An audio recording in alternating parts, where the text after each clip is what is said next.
And greetings YouTube gamers, welcome to another episode of Retro Raider. My name is Johnny Retro and welcome to the channel. So today I have a pickups video for you guys, and this is going to be my first pickups video in 2018. Now I didn't pick a lot of stuff so far, but I did pick a couple of things that I think it could be interesting to show to you guys. And by the way, if you're new on the channel, feel free to subscribe and watch a couple of my older videos. So let's begin guys, let's take a closer look of my pickups right after this.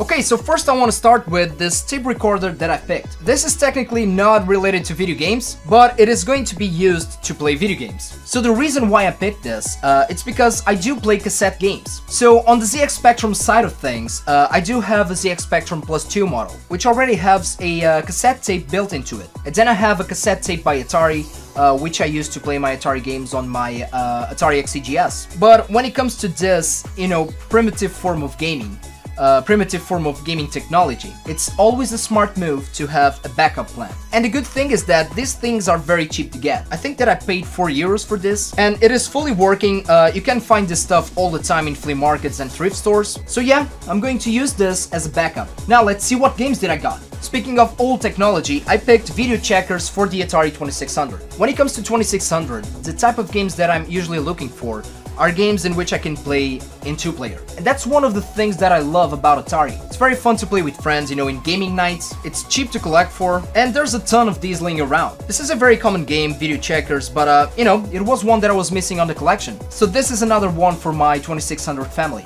Now let's talk about Nintendo. I did pick a Nintendo Switch game, and it's actually the only Switch game that I have besides Mario Odyssey. And I know you're going to tell me that I'm probably the only guy with a Nintendo Switch that it hasn't played Breath of the Wild yet. I'll admit it, it is true, I didn't play the new Zelda game yet.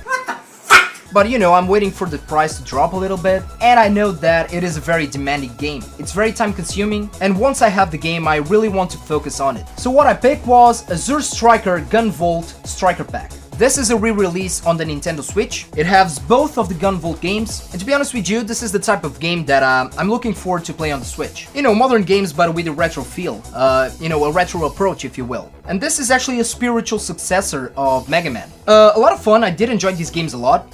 Fast gameplay, a good amount of challenge, and the sweet 2D feel to it. My only issue with these games, especially on the first one, it's the amount of text on it. Sometimes it distracts me a little bit from the gameplay, especially during the boss battles. And speaking of boss battles, the boss battles on these games are very good. It's the type of battles where you need to lose a couple of times so you can understand the patterns of it, but there's a lot of cheap shots here. Besides that, it is a very interesting pack indeed, very fun games, and I do recommend this one if you guys have a Nintendo Switch. Next, and this one is a classic. I have picked Seiken Densetsu 3 for the Super Famicom. And if you guys don't know, this is actually the sequel of Secret of Mana. I still haven't played it yet. I played Secret of Mana for the first time last year, and pretty much like Breath of the Wild, I'm just waiting for the right time to jump into this baby right here. I have heard a lot of good things about this game, and this is a Super Famicom exclusive, so I'm going to play it on my Retron 5 with the translation patch. And guys, I will continue to say this,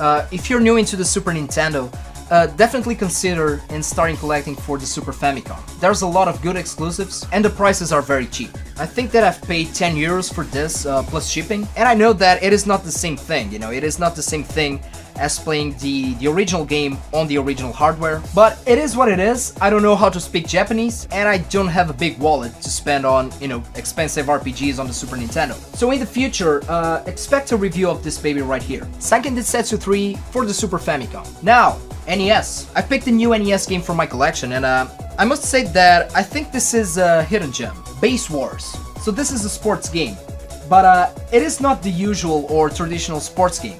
This is a baseball game where you play with robots. It has a futuristic setting, and it also has a story, a background story to it. Very unusual in sports games. But the cool thing is that you actually have these robo battles within the baseball game. This version right here it's actually a American version. I don't know if this game was exclusive for North America, but it truly is a very fun sports game to play on the NES. Another one that I totally recommend for you guys, Base Wars on the NES. So last but not least, I picked a Mega Drive Classic. This was actually an upgrade because I did have this game, but it was loose. But now I have a complete copy of Strider. What can I say about this game? This is a classic Mega Drive game, and the thing is that although this was an early release on the system, this game just looks amazing. If I had a list of, the best 10 games, the best 10 good-looking games on the Mega Drive, this one would be on it for sure. This game just looks amazing. This game looks beautiful. It's hard to believe that this game was released in the 80s. The only problem is that it is a very short game, but it's definitely one of those games where, when you just want to play,